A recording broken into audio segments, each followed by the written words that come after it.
अस्सलामुअलैकुम दोस्तों, मैं अब्दुल कलाम मोटिवेशनल स्पीकर और स्टार्टअप कोच। दोस्तों, आज के इस वीडियो में हम बात करेंगे how to build a time management.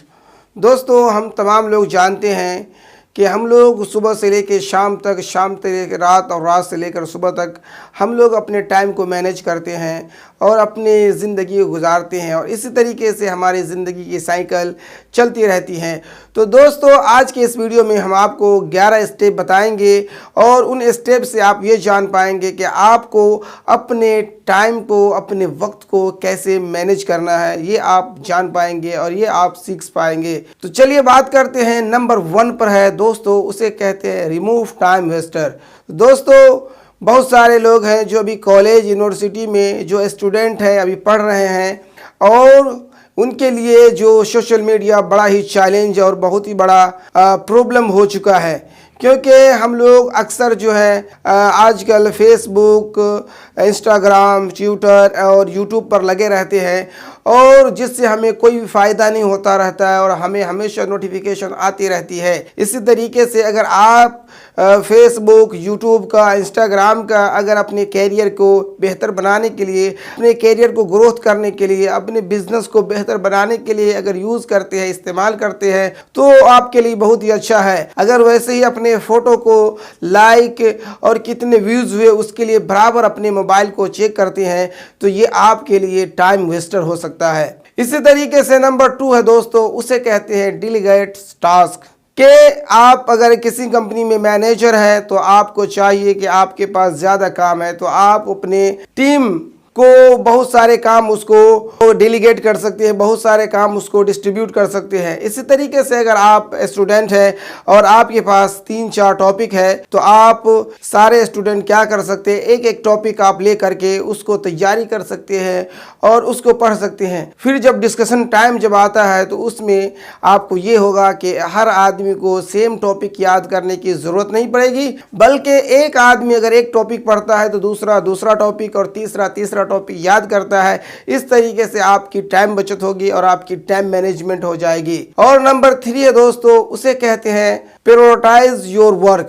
कि आपको अपने वक्त का प्रायोरिटाइज करना होगा। हम लोग समझते हैं कि भर दिन में जो हमारे एक्टिविटीज़ होती है, जो हमारे काम होते हैं, हम समझते हैं कि ये सारे काम अर्जेंट और इम्पोर्टेंट होते हैं। तो दोस्तों, ऐसा बिल्कुल भी नहीं है। हमें दिन भर में बहुत सारे काम अर्जेंट और इम्पोर्टेंट नहीं होता है। इसको 4 क्वाड्रेंट में बांट दिया गया है कि एक होते हैं भर दिन के काम में जो कोई काम अर्जेंट होता है और इम्पोर्टेंट भी होता है। ये काम वो होते हैं जिनको अगर आप नहीं करेंगे आज तो आपको बहुत सारे नुकसान हो जाएंगे, बहुत सारे घाटा लग जाएंगे। इसलिए ये काम आपको ज़रूर आज के आज ही दिन खलास करना है। और जो दूसरे कैटेगरी में जो आते हैं उसे कहते हैं दोस्तों कि इम्पोर्टेंट लेकिन अर्जेंट नहीं होता है। मिसाल के तौर पे बहुत सारे काम हैं, कल के परसों के काम हैं और उनको आज तो अर्जेंट नहीं है लेकिन उसको आपको शेड्यूल करना होगा। तो अगर आप उस काम को अगर आज शेड्यूल कर लेते हैं तो प्लान कर लेते हैं तो कल परसों जा कर के वो काम आपको फिर आसानी से कर सकते हैं।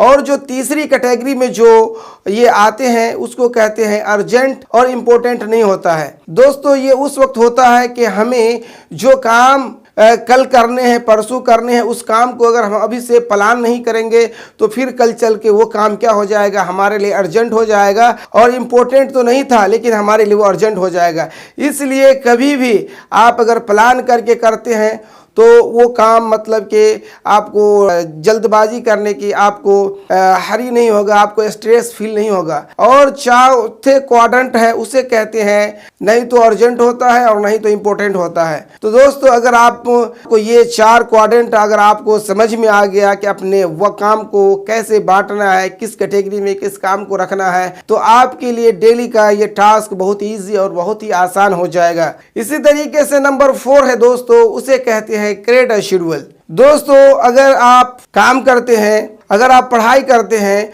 तो आपको अपने 15 दिनों के शेड्यूल बनाने होंगे। कल के काम है, इस हफ्ते के क्या काम है, 15 दिन के क्या काम है। इस तरीके से आपको इजी हो जाएगा आपको अपने काम को कंप्लीट करने के लिए, टास्क को कंप्लीट करने के लिए। और आज इसको आप क्या कर सकते हैं, गूगल कैलेंडर जो बिल्कुल फ्री है, इस टूल का आप इस्तेमाल करके यूज करके आप कर सकते हैं। इसी तरीके से नंबर 5 है दोस्तों, उसे कहते हैं सेट अप अ डेडलाइन। दोस्तों आप जिंदगी में जो भी काम करना चाहते हैं उसको जब तक आप डेडलाइन नहीं देंगे, जब तक आप टाइम बाउंड नहीं करेंगे, तब तक आप कामयाब नहीं हो सकते, सक्सेसफुल नहीं हो सकते। मैंने एक वीडियो बनाया था जिसमें गोल सेटिंग के हवाले से मैंने कहा था कि आप कोई भी गोल सेट करते हैं तो उस गोल को अचीव करने के लिए आपको टाइम बाउंड देना पड़ेगा। अगर आप टाइम बाउंड नहीं करते हैं, अगर आप डेडलाइन नहीं दे सकते हैं, तो कभी भी कोई गोल आप अचीव नहीं कर पाते हैं। इसीलिए आपको अगर कोई काम, किसी प्रोजेक्ट को शुरुआत करते हैं तो आज आपने शुरुआत किया तो उस काम को आपको 10 दिन का टाइम दीजिए, 1 महीना का टाइम दीजिए, 2 महीना का टाइम दीजिए, लेकिन आप जरूर उसको डेडलाइन दीजिए। आफ्टर दैट आप उसको कंप्लीट कर सकते हैं, उसको आप अचीव कर सकते हैं। इसी तरीके से नंबर 6 है दोस्तों, उसे कहते हैं ओवरकम प्रोक्रास्टिनेशन। बहुत सारे हम लोग समझते हैं कि अगर कोई दूसरा शख्स किसी काम को कर लेता है तो हम लोग समझते हैं कि इस काम को मैं भी कर सकता हूं। बहुत सारे मेरे भाई ऐसे हैं, वो समझते हैं हर काम को मैं भी कर सकता हूं। तो दोस्तों ऐसा बिल्कुल नहीं होता है, क्योंकि हर काम को करने के लिए आपको मतलब कि नॉलेज होनी चाहिए, स्किल होनी चाहिए, उसके बाद ही आप उस काम को कर सकते हैं। इसी तरीके से नंबर 7 है दोस्तों, उसे कहते हैं डील विद स्ट्रेस वाइजली। दोस्तों अगर आपने पीछे से अगर आपने एक गोल सेट नहीं किया है, टाइम बोर्ड नहीं किया है, तो इस तरीके से आपको स्ट्रेस हो सकता है, इस तरीके से आपको एंग्जाइटी हो सकता है। इसलिए अगर आपने पहले से प्रॉपरली प्लान कर लिया है, पहले आपने डेडलाइन दे दिया है, तो आप किसी भी काम को, जैसे आज आप कोई काम कर रहे हैं और आपको एंग्जाइटी हो रहा है, आप स्ट्रेस में क्यों हो रहा है, क्योंकि आपने पीछे से आपके पास क्लियर गोल नहीं सेट किया होते हैं और उसी तरीके से आपने टाइम बोर्ड नहीं किया होता है। इसकी वजह से आप डिप्रेशन का शिकार हो जाते हैं। इसी तरीके से नंबर 8 है दोस्तों, उसे कहते हैं अवॉइड मल्टीटास्किंग।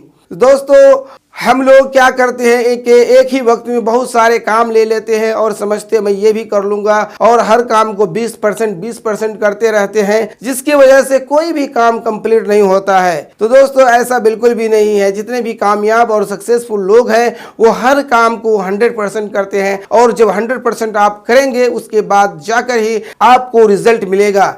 और इसी तरीके से नंबर 9 है दोस्तों, उसे कहते हैं स्टार्ट अर्ली, कि आप जो भी काम करें आप सुबह सुबह स्टार्ट करें। क्योंकि आज कोरोना का जो सीजन चल रहा है और कोरोना का जो टाइम चल रहा है, बहुत सारे लोग हैं जो वर्क फ्रॉम होम कर रहे हैं, और बहुत सारे लोग जो हैं जो कोरोना से पहले जो वर्क की जो एक्टिविटीज़ थी, जो सिस्टम था, आज थोड़ी चेंजिंग हो चुका है, बदल चुका है। तो इसलिए बहुत सारे लोग हैं जो 8 बजे, 9 बजे, 10 बजे उठते हैं और अपने टाइम को वो मैनेज नहीं करते हैं। बल्कि बहुत सारे लोग ऐसे हैं जो पहले कोरोना से पहले वो सुबह 5 बजे उठते थे, आज भी वो 5 बजे उठ करके 1 घंटा एक्सरसाइज करते हैं, योगा करते हैं, किताबें पढ़ते हैं अपने 2 घंटे के अंदर में। अगर आप इस तरीके से करते हैं तो 30 दिन में आपका 60 घंटा बचेगा उन लोगों के बनिस्बत जो 7 बजे उठते हैं, 8 बजे उठते हैं। और इसी तरीके से अगर आप 1 साल में 300 दिनों में 600 घंटा आपके पास बच जाएगा। तो दोस्तों देखा आपने कि 2 घंटा बचने की वजह से अगर आप इस 2 घंटे को सही तरीके से यूज करेंगे तो 600 घंटे में बहुत सारी चीज को आप बहुत सारा चीज सीख सकते हैं, लर्न कर सकते हैं। इसी तरीके से नंबर 10 है दोस्तों, उसे कहते हैं टेक प्लान रेगुलर ब्रेक्स, कि आप जब कोई काम करते हैं, बहुत सारा लोगों को देखेंगे कि किसी हफ्ता में 12 घंटा, 16 घंटा, 20 घंटा तक भी काम करते रहते हैं और ब्रेक न लेने की वजह से थक जाते हैं, और फिर दूसरे हफ्ते में वो क्या करते हैं, वो काम ही नहीं करते। इसलिए लाइफ में आपको जो भी काम करें आप ब्रेक लेकर के काम करें, और ब्रेक लेकर के आराम से अगर काम करते हैं तो आपको ईजी और आसानी होगा। बहुत सारे क्रिकेटर को आप जो देखते होंगे, ये कोई बंदा है कि एक ही ओवर में मारता है चौका छक्का और 4-5 छक्का लगा दे, इसलिए वो जल्दी आउट हो जाते हैं। बहुत सारे लोग होते हैं जो पेशेंस से क्रिकेट भी खेलते हैं तो हर बॉल पे छक्का ना मार के, तो इस तरीके से उसको ज्यादा रिजल्ट मिलता है। इसलिए अगर लाइफ में आपको आगे बढ़ना है तो आपको ब्रेक लेकर के काम कीजिए। इसी तरीके से नंबर 11 है दोस्तों, उसे कहते हैं लर्न टू से नो। बहुत सारे लोग ऐसे होते हैं जो हर काम को बोलते हैं कि यस यस मैं कर सकता हूँ, I can do it, I can do it. तो दोस्तों ऐसा बिल्कुल भी नहीं है, क्योंकि आपको हर काम करने के लिए आपको प्लान करने होंगे, हर काम करने के लिए आपको टाइम चाहिए, हर काम को करने के लिए प्रॉपर स्ट्रेटेजी बनाते हैं, उसके बाद ही जा करके आप उस काम को कंप्लीट कर सकते हैं। तो दोस्तों ये 11 स्टेप थे जिनके जरिए से आपने जाना कि कैसे आप अपने टाइम को मैनेज कर सकते हैं। अब टाइम मैनेजमेंट के क्या फायदे हैं मैं आपको थोड़ा सा ये बतला देता हूं। इससे आपके गोल क्लियर होंगे और इससे आपकी लाइफ अच्छे से गुजरेंगे। इससे आप क्या करेंगे, अपनी लाइफ को एक इंजॉयबल कर पाएंगे और एक अच्छे तरीके से काम कर पाएंगे। इससे आप क्या होगा, आपकी काम की ज़्यादा से ज़्यादा क्रिएटिविटी हो जाएगी।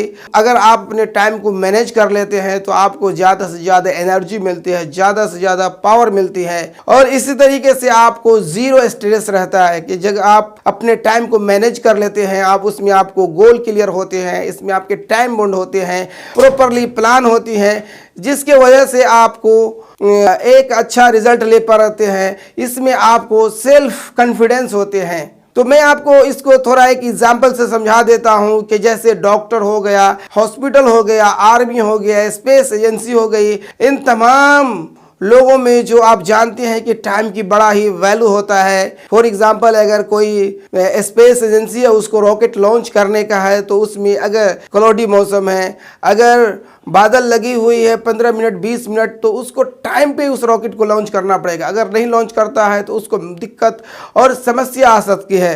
तो दोस्तों और आपको मालूम है कि अगर एक क्रिकेटर है और वो क्रिकेटर को जब बॉल को चौका छक्का मारना होता है तो वो क्या करते हैं, वो टाइम को देखते हैं, वो टाइमिंग से किस बॉल को किस दिशा में मारना है, तभी जाकर के वो बॉल को चौका छक्का लगता है। तो दोस्तों अगर आप भी अपने आपको मैनेज करना चाहते हैं और अगर आप एम्प्लॉय हैं, और अगर एम्प्लॉय है तो आप जानते हैं कि आप काम करेंगे और आपको पैसे मिलेंगे। अगर आप वहीं पर आप इंटरप्रेन्योर हैं, अगर आपके पास स्टाफ है, तो आपको टाइम मैनेज करना नहीं बल्कि आपके एम्प्लॉय को भी टाइम मैनेज करने की ज़रूरत पड़ती है। और इस तरीके से अगर आप खुद को टाइम मैनेज कर लेते हैं, अपने एम्प्लॉय को टाइम मैनेज करने को सिखा देते हैं, तो इससे आपको भी बहुत फ़ायदा होता है और आपकी कंपनी को भी बहुत सारे फ़ायदा होता है। तो दोस्तों ये सारे बेनिफिट थे टाइम मैनेजमेंट के। आई होप कि आपको ये सारी बातें अच्छी लगी होगी। आपने इस वीडियो को देखा, आपका बहुत बहुत शुक्रिया। चैनल को जरूर सब्सक्राइब करें, इस वीडियो को लाइक और शेयर करें।